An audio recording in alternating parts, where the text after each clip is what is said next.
ఢిల్లీలో ప్రధాని మోదీ అధ్యక్షతన కేంద్ర కేబినెట్ భేటీ జరుగుతోంది. సేవా తీర్థలో జరుగుతున్న సమావేశంలో పలు కీలక నిర్ణయాలు తీసుకునే అవకాశం ఉంది. వెస్టేషియా వార్ ఎఫెక్ట్తో పెరిగిన పెట్రోల్, డీజిల్ రేట్లు, గోల్డ్, సిల్వర్ ఇంపోర్ట్ డ్యూటీ పెంపు సహా వాణిజ్య అంశాలపై భేటీలో డిస్కషన్ జరుగుతోంది. డాలర్తో పోల్చితే రూపాయి విలువ కనిష్ట స్థాయికి పడిపోవడంపై సమావేశంలో చర్చించే అవకాశం ఉంది. అటు కేబినెట్ విస్తరణపై భేటీలో నిర్ణయం తీసుకునే అవకాశం ఉందన్న ప్రచారం జరుగుతోంది.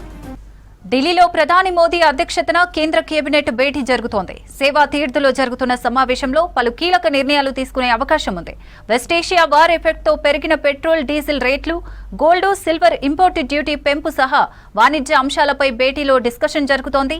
డాలర్తో పోల్చితే రూపాయి విలువ కనిష్ట స్థాయికి పడిపోవడంపై సమావేశంలో చర్చించే అవకాశం ఉంది. అటు కేబినెట్ విస్తరణపై భేటీలో నిర్ణయం తీసుకునే అవకాశం ఉందన్న ప్రచారం జరుగుతోంది. రైట్, సెంట్రల్ కేబినెట్ భేటీపై మరింత సమాచారం ఢిల్లీ నుంచి మదార్ అందిస్తారు. మదార్, కేంద్ర కేబినెట్ భేటీలో ఏ అంశాలపై చర్చ జరిగే అవకాశం ఉంది? శిరీష, ఈ రోజు గ్రూప్ ఆఫ్ మినిస్టర్స్ భేటీ ఉంది. నార్మల్ గా కేబినెట్ భేటీకి ఇది కొంత డిఫరెంట్ గా ఉంటుంది. కేబినెట్ భేటీ అంటే కేవలం కేంద్ర మంత్రులకు సంబంధించి వారు మాత్రమే ఈ భేటీలో పాల్గొంటారు. కానీ గ్రూప్ ఆఫ్ మినిస్టర్స్ భేటీ అంటే దాంట్లో సహాయ మంత్రులు కూడా పాల్గొనేటువంటి అవకాశం ఉంటుంది. ఒక ఫుల్ ఫ్లెడ్జెడ్ క్యాబినెట్ లాగానే మనం చూడాల్సి ఉంటుంది. మొత్తం కేంద్ర మంత్రులు, ప్రధాని, కేంద్ర మంత్రులతో పాటు సహాయ మంత్రులు కూడా ఈ భేటీలో పాల్గొనేటువంటి అవకాశం ఉంటుంది.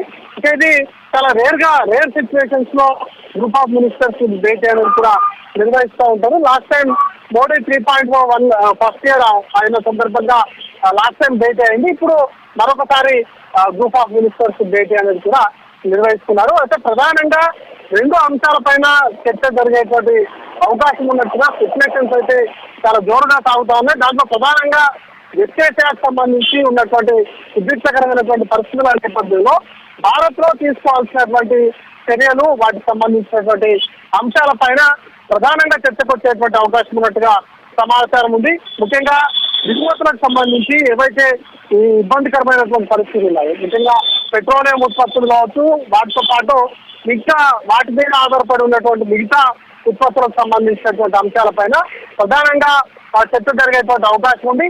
వాటిని ఓవర్కమ్ చేసేందుకు భారత్ ముందు ఉన్నటువంటి అంశాలేంటి, వాటిని ఏ విధంగా తీసుకెళ్లాలి, వాటికి అవసరమయ్యేటువంటి బడ్జెట్ కావచ్చు, వీటి అన్నింటిపైన కూడా ప్రధానంగా చర్చ జరిగేటువంటి అవకాశం ఉంది. ఇక మరొకటి కేబినెట్ కి సంబంధించి రీషఫుల్ జరిగేటువంటి అవకాశం ఉన్నట్టుగా జోరుగా ప్రచారం సాగుతా ఉంది. దాంట్లో కొంతమంది సహాయ మంత్రులు, కొంతమంది కేంద్ర మంత్రులు వాళ్ళను తప్పించి వారి ప్లేస్ లో కొత్త వాళ్ళను తీసుకునేటువంటి అవకాశం ఉన్నట్టుగా ప్రచారం సాగుతుంది. దానిపైన స్వచ్ఛత అనేది కూడా రావాల్సి ఉంటుంది. అయితే మోడీ 3.0 బాధ్యతలు చేపట్టిన తర్వాత ఇప్పటివరకు కేబినెట్ రీషఫిలింగ్ అనేది జరగలేదు. ఇంకా ఒకవేళ రీషఫిలింగ్ కనుక జరిగినట్లయితే ఖచ్చితంగా కొంతమందికి కేంద్ర మంత్రులుగా కొంతమంది ఎవరైతే కొంత పర్ఫార్మెన్స్ తక్కువగా ఉందో ఆ పర్ఫార్మెన్స్ తక్కువ ఉన్నటువంటి వాళ్ళను తప్పించేటువంటి అవకాశాలు ఎక్కువగా పడతా ఉన్నాయి. సహాయ మంత్రులకు సంబంధించినటువంటి వాటిలో కూడా కొన్ని మార్పులు జరిగేటువంటి అవకాశం ఉన్నట్టుగా జోరుగా ప్రచారం సాగుతా ఉంది. ప్రధానంగా అయితే ఈ రెండు అంశాలపైనే ఫోకస్ జరిగేటువంటి అవకాశం ఉంది.